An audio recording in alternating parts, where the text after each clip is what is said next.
Hello दोस्तों, चलिए शुरू करते हैं डी ट्रिपल एस बी का 7 मार्च का शिफ्ट 2 का पेपर जो 2022 में हुआ था। हिंदी का प्रीवियस पेपर की बात करते हैं। देखिए, आप पता नहीं क्यों इंटरेस्ट क्यों नहीं ले रहे। अरे आपको जो 25 क्वेश्चन 7 से 5 मिनट के बीच में मिल जाते हैं, 5 से 7 मिनट मिल रहे हैं, तो क्या दिक्कत आ रही है? मतलब सिर्फ देखना ही तो ओवरव्यू कितने क्वेश्चन हमारे किस तरह के आते हैं, 25 क्वेश्चन हमारे कितने सही जा रहे हैं, उसमें पता नहीं आप लोग क्यों नहीं इंटरेस्ट ले रहे हो।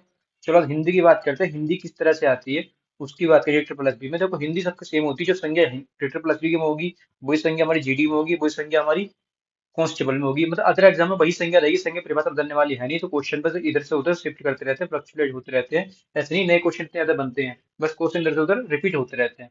पहले क्वेश्चन की बात करते हैं। निम्नलिखित में से दिए गए 4 विकल्पों में से उस विकल्प का चयन करें जो दिए गए मुहावरे के अर्थ को सर्वश्रेष्ठ रूप से व्यक्त करता हो।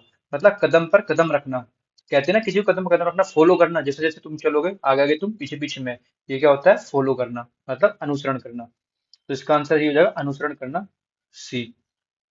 नेक्स्ट की बात करते हैं। निम्नलिखित में से दिए गए 4 विकल्पों में से उस विकल्प का चयन करें जो दिए गए मुहावरे के अर्थ को सर्वश्रेष्ठ रूप से व्यक्त करता है। मुहावरा क्या है? जूतिया चटकाना फिरना। मतलब जूती चटकाते फिरना, जूतिया चटकाते फिरना मतलब कि मारा मारा फिरना, कभी इधर जा रहा है कभी उधर। कहते हैं ना कैसे पैर तोड़ के फिर रहा है, मतलब पैर तोड़े फिर रहा है, चप्पल तोड़ दी तूने चलते फिरते बिना मतलब के ही। तो मारा मारा फिरना, इधर से उधर भटक रहे हैं, जबरदस्ती अपनी जूती भी खराब कर ले भटक भटक के। तो नेक्स्ट क्वेश्चन की बात करें। दिए गए वाक्य में क्रिया ज्ञात कीजिए। क्रिया कौन सी है? अध्यापक छात्र से पाठ पढ़वाता है। जब भी किसी काम को स्वयं ना करके, मतलब सेल्फ ना करके किसी अदर पर्सन से कराया जाता है, तो वहां पे क्या होती है? हमेशा प्रेरणार्थक क्रिया होती है। प्रेरणा दी है कि तुम ये काम करोगे, मैं खुद नहीं करूंगा, तुमसे कोई काम करवाया जाता है, होती प्रेरणार्थक क्रिया। पूर्वकालिक क्रिया क्या होती है? जिसमें काम पहले हो जाता है उसे बोलते हैं पूर्वकालिक। पूर्वकालिक समझ में आ रहा होगा, देखो पूर्व मतलब पहले ही हो गया। संयुक्त क्रिया जब दो काम क्रिया मिलकर आपस में हो जाती है तो संयुक्त क्रिया कहलाती है। जैसे मैं खाना खाकर पढ़ने बैठ गया, मैं खाना खाकर सो गया। मैं दो क्रिया एक साथ जुड़ जाती है संयुक्त क्रिया। मतलब जहां भी क्रियाओं का संयुक्त संयोग हो, दो क्रिया जुड़ जाए, खाना और सोना दो क्रिया जुड़ गई, ठीक है। अकर्मक क्रिया जहाँ कर्म ही ना होता हो, मतलब कि जहां पे क्रिया का इफेक्ट कर्तव्य ना पड़े। जैसे पक्षी आसमान में उड़ रहा है तो कोई अकर्मक है, वह रो रहा है। किया या किसको लगाने से अगर हमको उत्तर मिलता है तो है सकर्मक, नहीं मिलता है तो अकर्मक। मतलब वह रो रहा है, क्या रो रहा है पता नहीं, किसे रो रहा है पता नहीं, है नी। वह लिख रहा है, क्या लिख रहा है? पत्र लिख रहा होगा, कोई मतलब कोई ना कोई निबंध लिख रहा होगा, कोई ऐसे कोई लेटर, यहाँ से रिप्लाई मिल रहा है तो सकर्मक क्रिया है। वह रो रहा है, क्या रो रहा है पता नहीं। पक्षी उड़ रहा है, क्या उड़ रहा है पता नहीं। मैं खाना खाता है, क्या खा रहा है? खाना। वह खाता है तो भी क्या है? सकर्मक। कोई खाने पे इफेक्ट पड़ेगा, अभी खा थोड़ी बहुत खत्म हो जाएगा। वह कपड़े धोती है, क्या धोती है? कपड़े धोती है, कपड़े। आंसर मिल रहा है तो सकर्मक, नहीं मिल रहा तो अकर्मक। नेक्स्ट की बात करते हैं। दिए गए वाक्य में उपयुक्त विराम चिन्ह का प्रयोग करना है।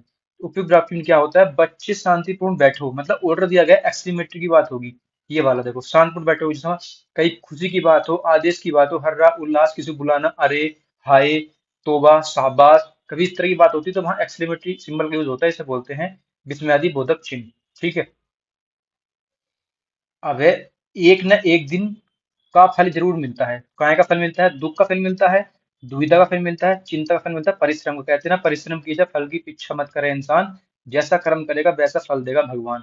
तो एक ना एक दिन किसका मिलता है? परिश्रम का फल जरूर मिलता है, ठीक है। नेक्स्ट की बात करते हैं। निम्नलिखित वाक्यों में से संयुक्त वाक्य ज्ञात कीजिए। मैं घर पहुंचा और देखा सब बच्चे लड़ रहे हैं। मैंने घर पहुंचकर सब बच्चों को लड़ते हुए देखा। जैसे ही मैं घर पहुंचा और देखा सब बच्चे आपस में लड़ रहे हैं। सभी बच्चे आपस में लड़ रहे थे क्योंकि मैं घर पर नहीं था। इसमें संयुक्त क्रिया वाक्य बताना है जिसमें दो वाक्य दिए गए हों और आपस में जोड़े गए हों। तो आपको पता है जहां भी और होता है वहां संयुक्त की पहचान होती है, और जहां की होता है वहां पे ध्यान रखना है, ठीक है। तो ये अब ये की तो इसमें आया नहीं, तो संयुक्त की बात की में होती भी नहीं है।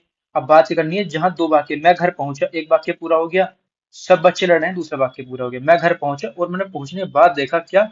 बच्चे आपस में लड़ाई कर रहे हैं। अब देखो आप बोले इसमें क्या दिक्कत है? मैंने घर पहुंच के सब बच्चों को लड़ते हुए देखा, पहुंच कर इसमें कहीं भी दो वाक्य जोड़ने की बात नहीं करी। मैंने घर पहुंच के लड़ते हुए देखा, ठीक। जैसे ही मैं घर पहुंचा और तो बोले आ, और तो यहाँ भी आ गया। तो जैसे और वैसे तैसे वाली बात आ जाती है ना, जो तो ये एक संयुक्त क्रिया। जैसे मिश्र वाक्य है, संयुक्त वाक्य है, ये वाला होता है तो ये वो मिश्र वाक्य में आता है। ये है हमारा संयुक्त वाक्य। तो और होगा और दो अलग अलग वाक्य दे रखे। Question number 7। क्वेश्चन नंबर 7 कहता है दिए गए वाक्यों में उपयुक्त विराम चिन्ह का चयन करिए। जून जुलाई में यहाँ बहुत बारिश होती है। तो जून और जुलाई के बीच में हमें लगाना है सिंबल। तो कौन सा वाला आएगा? देखो ये कॉमन नहीं आएगा, ये संबोधन वाला नहीं आएगा, ये संयोजक नहीं आएगा, यहाँ पे आएगा ये वाला हाइफन वाला से बोलते हैं संयोजक वाला। जून और जुलाई बीच में आपने देखा होगा ना, जैसे जून लिख दिया जस्ट लगा के, जुलाई लिख दिया, तो ये वाला सिंबल इसलिए यहाँ पे आ गया। नेक्स्ट क्वेश्चन की बात करते हैं, क्वेश्चन नंबर 8। निम्नलिखित में से कौन सा काल का भेद नहीं है? तो काल कौन से होता है, आपको पता है, वर्तमान काल, भूतकाल, भविष्य काल, तीन ही काल होते हैं। तो उसमें बोला आदि काल आपने कभी पढ़ा है? भूतकाल पढ़ा है, भविष्य काल पढ़ा है, वर्तमान काल जो चल रहा है, भविष्य काल जो आने वाला है, भूतकाल जो हो गया। नेक्स्ट क्वेश्चन की बात करें, दिए गए शब्दों में द्विगु समास ज्ञात कीजिए। भला बुरा, चतुर्भुज, माखन चोर, भुजदंड। तो इसमें होता है चतुर्भुज। चतुर्भुज मीन्स क्या होता है? जिसकी गणना की जा सके, मतलब कि चार भुजाओं वाला, चार भुजा वाला, जिसकी चार भुजाएं होती हैं, वो होता है चतुर्भुज। अब इसमें क्या होता है? द्विगु समास। द्विगु, द्विगु में ग आता है, देखो द्विगु में क्या आ रहा है? ग। तो ग से आप याद कर लो गणना। गणना होती है 1 2 3, ऐसे करके तो होती है 1 2 3। तो गणना वाला चतुर्भुज, चतुर्भुज मतलब चार, 1 2 3 4, जहां भी संख्याओं की बात करेगा वहां गणना, जहां गणना की बात करेगा वहां द्विगु, क्योंकि द्विगु में आ रहा है ग। बस इस ट्रिक से याद रख सकते हैं आप। नेक्स्ट क्वेश्चन की बात करते हैं, निम्नलिखित वाक्यों में से मिश्र वाक्य ज्ञात कीजिए। मिश्र वाक्य मतलब जहां दो वाक्य आपस में जुड़ रहे हो, नहीं, जहां पर एक वाक्य दूसरे वाक्य पर डिपेंड करता हो वहां उसे कहते हैं मिश्र वाक्य। और जहां जुड़ रहे हो वहां होता है संयुक्त वाक्य। अभी थोड़ी देर पहले ही बताया था। तो देखो संयुक्त वाक्य तो इसमें है नहीं, इसे पूछे मिश्र वाक्य, मिश्र वाक्य ज्ञात कीजिए। तो देखो और वाला क्या होता है? संयुक्त वाक्य, छोड़ दो। लू चलने के कारण मैं घर से बाहर नहीं निकला। चलने के कारण मतलब कि ऐसा होता है, लू चलने के कारण मैं घर से बाहर नहीं निकला, कैसे भी पता नहीं चल रहा। लू चल रही थी इसलिए मैं घर से बाहर नहीं निकला, इसलिए, यदि, तो, किंतु, परंतु, लेकिन, ये सब मिश्र वाक्य में नहीं, एक संयुक्त वाक्य में आते हैं। जब लू चल रही थी तब मैं, जब और तब किसकी पहचान होती है? मिश्र वाक्य की पहचान होती है। इसमें कुछ इंपॉर्टेंट वर्ड्स होते हैं जिनसे पहचान कर सकते हैं, जैसे कि, यदि, तो, फिर भी, तो, ये सब क्या होता है? मिश्र वाक्य की पहचान होती है। लेकिन, किंतु, परंतु, ये सब क्या के होते हैं? ये संयुक्त वाक्य के होते हैं। तृष्णा, तृष्णा किससे मिलकर बना? त्रस प्लस ना, तृष्णा। तृष्णा ये गलत है, तृष्ण ये गलत है, तृष्ण ये गलत है। तरस प्लस न तृष्णा, क्योंकि ये स और न मिलने से बनेगा अणे, ना कि न। ठीक है। नेक्स्ट की बात करते हैं, क्वेश्चन नंबर 12। दिए गए शब्दों में शुद्ध वर्तनी का चयन कीजिए। शुद्ध वर्तनी मतलब जो सही सही लिखा हुआ है उसका बताना, व्याकरण शुद्धि वाला वर्ड हमें बताना चूज करके। तो जागृत, जागृत, जागृत या जागृत। तो आपको पता है कि हम लिखते हैं ये वाला जागृत में गया वाला, इससे कंफ्यूजन नहीं होना, ये गलत है, ये वाला बिल्कुल सही है। ठीक है। नेक्स्ट की बात करते हैं, दिए गए शब्द का विलोम शब्द ज्ञात कीजिए। तो दिए गए शब्द का विलोम, तीक्ष्ण। तीक्ष्ण क्या होता है? तिमिर। अब आपको भी पता होगा तिमिर किसका होता है? ये सब होते हैं तिमिर, ध्वांत, ये सब किसके पर्यायवाची होते हैं? तो आप मुझे कमेंट बॉक्स में बताइए, आपको मैं टास्क दे रहा हूँ आज। ठीक है। नेक्स्ट बताना है हमको, तुम्हें कार बिल्कुल नहीं मिलेगी। तुम्हें कार बिल्कुल नहीं मिलेगी, इसमें वाक्य की वृत्ति बतानी है। क्या बतानी? वृत्ति की वाक्य किस तरह का है? निश्चयार्थक है, आज्ञार्थक है, सामर्थ्य सूचक है, संकेतार्थक है। आपने बोला तुम्हें कार बिल्कुल नहीं मिलेगी। अब देखो इसमें होता है कि निगेटिव वाला, नहीं मिलेगी, निषेधात्मक वाक्य होता है, उसमें कहीं नहीं दे रखा निषेध वाला। तो आज्ञा कहीं नहीं देगी, जैसे दरवाजा खोलो, किताब से पढ़ो, ये सब आज्ञा वाले होते हैं। सामर्थ्य, मैं यह काम कर सकता हूँ, सामर्थ्य की बात नहीं बताई। संकेत की कोई बात नहीं बताई इस तरह से कि कोई संकेत वाली बात हो, किसी वाक्य में संकेत का भाव निकल रहा हो। इसने बोला तुम्हें कार बिल्कुल नहीं मिलेगी, निश्चय कर लिया उसने, बात है तुम्हें कार बिल्कुल नहीं दूंगा मैं, बात खत्म हो गई। ये क्या है? एक कमिटमेंट कर दी साफ साफ, एक बार कह दी तो कह दी, फिर मैं किसी की नहीं सुनूंगा। निम्नलिखित में वाक्यांश के लिए उचित शब्द का चयन कीजिए। जिसके हृदय में ममता न हो उसे क्या बोलते हैं? निर्मम। निर्मम मतलब बिना ममता वाला, उसे बोलते हैं निर्मम। नेक्स्ट की बात करते हैं, क्वेश्चन नंबर कितना हो गया हमारा? 15। 16 की बात करते हैं। 16 में देखो ये आ गया पैसेज, थोड़ा बड़ा कर लेते हैं इसको ताकि पढ़ने में आसानी रहे। ठीक है। तो देखो पहले हम देख लेते हैं क्वेश्चन, क्वेश्चन से ज्यादा झट झट पैसे उठा लेंगे। हिंदी का पहला समाचार पत्र आपको पता है, उत्तंड मार्तंड, पढ़ो मत पढ़ो ऐसे ही याद होगा। जिसको नहीं पता होगा वो उसमें से पढ़ के देख सकता है, इसमें कहीं ना कहीं लिखा होगा। देखो समाचार पत्र एक विश्वसनीय, सस्ता, सहज उपलब्ध है, प्रतिदिन देश विदेश समाचार में विविध सूचनाओं के घर घर जाता है। इसका महत्व इसी से ज्ञात हो जाता है, यदि प्रत्येक शिक्षित व्यक्ति के जीवन में अंग बन चुका है। उत्तंड मार्तंड कोलकाता प्रकाशित होने वाला पहला हिंदी समाचार पत्र था। मिल गया, बस यहीं पे बात खत्म हो गई। नेक्स्ट क्वेश्चन की बात करते हैं, समाचार की सर्वोत्तम जानकारी का साधन क्या है? समाचार की सर्वोत्तम जानकारी का साधन क्या है? यहाँ तक तुमने पढ़ लिया था, देखो यहाँ तक समाचार पत्र था, कुछ नहीं मिला। इसके बाद पढ़ते हैं, इसके पश्चात प्रजामती, भारमती, भारत मित्र और बंगवासी आदि समाचार पत्रों का प्रकाशन हुआ। आज हिंदी के समाचार पत्र सबसे अधिक जटिल होती है।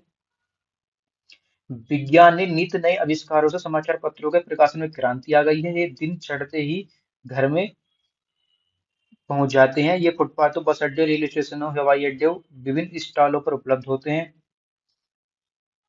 समाचार पत्रों की जानकारी सर्वोत्तम साधन क्या है? Radio television. समाचार की जानकारी मिल जाती है, तो क्या बताया हमको? रेडियो और टेलीविजन। देखो इसमें रेडियो भी दे रखा है, टेलीविजन भी दे रखा है, टीवी भी दे रखा है, तो कुछ पढ़ना पड़ेगा हमको, परंतु उन्हें जानने का समय निर्धारित होता है। उन्हें केवल सुना सकता है। समाचार पत्र प्रकाशित समाचारों को सुविधापूर्वक पढ़ा जा सकता है। सुविधा, ओ, मैंने गलत लिखी। लो अब ठीक है, पढ़ दिखाई देगा। समाचार पत्र प्रकाशित समाचारों को सुविधा अनुसार पढ़ा जा सकता है। इनका लिखित रूप होता है, इसमें स्थायित्व होता है। ये केवल एक दिन के लिए उपयोगी नहीं होते, अपितु इन्हें विभिन्न जानकारियों प्राप्त करने के लिए वर्षों तक सुरक्षित रखा जा सकता है। समाचार पत्रों में मात्र समाचार ही प्रकाशित नहीं होते, अपितु जीवन के विभिन्न क्षेत्रों की सूचनाएं प्रकाशित होती हैं। तो अभी आपको ने ध्यान दिया होगा कि अब हमसे कंफ्यूज नहीं होना कि टीवी लगाएं, रेडियो लगाएं, समाचार पत्र लगाएं या मैगजीन लगाएं। समाचारों की सर्वोत्तम जानकारी क्या होती है?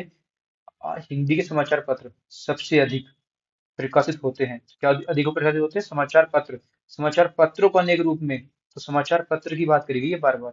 ठीक है। अब कहाँ कहाँ मिलते हैं, कैसे कैसे मिलते हैं? फुटपाथ, बस अड्डों पर, रेलवे स्टेशन में बताया जा रहा है, लेकिन बार बार जो बात मुझे बताई गई है, देखो यहाँ पे देखो आप, हिंदी समाचार पत्र सबसे अधिक मिलते हैं, प्रकाशित होते हैं। समाचार पत्रों का नियमित रूप से दैनिक, साप्ताहिक, पाक्षिक, ये बार समाचार पत्रों की ही बात कर रहे हैं। इससे समाचार पत्र सही है। और टीवी, रेडियो, मैगजीन अलग अलग दे रखा है, तो इसलिए हो नहीं सकता। टीवी लगा दो तो उसी जगह रेडियो में भी होता है समाचार पत्रों का, टीवी भी होता है, तो ऐसे नहीं लगा सकते हम। ठीक है। कंफ्यूज नहीं होना, देख के पहले चीजों को अच्छे से पढ़ना है, उसके बाद समझना है, उसके बाद आंसर लगाना है। समाचार पत्रों के प्रकाशित समाचारों का कैसा रूप है? अभी आपने पढ़ा था कैसा रूप है, लिखित रूप की बात की गई थी। अभी ये हो रहा है प्रकाशित होते हैं, ये साधन, समाचार पत्र ये वाला। फुटपाथों पर ये अभी जो ये प्रकाशन की प्रक्रिया है, प्रकाशित होते हैं, ये वाला प्रकाशित मतलब लिखित रूप में ही होंगे, सीधी सीधी बात है। कौन से समाचार पत्र सबसे अधिक प्रकाशित होते हैं? तो ये बता, हमें कहीं बात कहीं मिली है कि कौन सा सबसे अधिक प्रकाशित होते हैं? देखो हमने पढ़ के देखा था, पहला हिंदी समाचार पत्र था, तो हिंदी की बात करेगी होगी कहीं ना कहीं फिर से दोबारा से। इसलिए इसका हिंदी आप देख लेना, मैं टाइम लगाऊंगा, आप इसको से इसको वीडियो पॉज करके आराम से पढ़ लेना। इसमें कहीं ना कहीं हिंदी की बात बताई गई होगी। ठीक है। मैं जल्दी जल्दी इसलिए बता रहा हूँ ताकि आपका टाइम वेस्ट ना हो, और आप इसे खुद से करो। देखो मैं तो बता दूंगा इसका आंसर ये है, इसका आंसर ये, इसमें पहले से लिखा हुआ भी है, लेकिन आपको खुद से एनालाइज करना वीडियो को पॉज करके कि मैं इसमें कितना कर पा रहा हूँ, मुझको कितना आता है। लास्ट क्वेश्चन की बात करते हैं। उपयुक्त गद्यांश का शीर्षक क्या है? मैगजीन का महत्व, समाचार पत्र का महत्व, टीवी का महत्व, रेडियो का महत्व। ये तो कोई भी बता देगा, इतना सा पड़ेगा, नॉर्मल सा है। समाचार पत्र के महत्व की बात बताएगी, बार बार समाचार पत्र, समाचार पत्र, समाचार पत्र, समाचार पत्र, ये लिख रहा है देखो, बार बार समाचार पत्र, समाचार पत्र, हिंदी समाचार पत्र। देखो हिंदी आ गया। आज हिंदी के समाचार सबसे अधिक प्रकाशित होते हैं, तो कहाँ लिखे? इस क्वेश्चन का आंसर भी मिल गया, देखो हिंदी वाला। तो लास्ट क्वेश्चन हमारा 20 क्वेश्चन होते हैं, 20 में से आपके कितने आए, आपको अपने मार्क्स बताना है। ठीक है।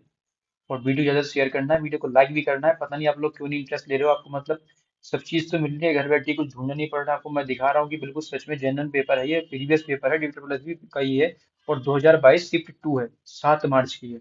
आप चेक भी कर सकते हैं। मिलते हैं नेक्स्ट वीडियो, तब तो बन रही है हमारे साथ। धन्यवाद।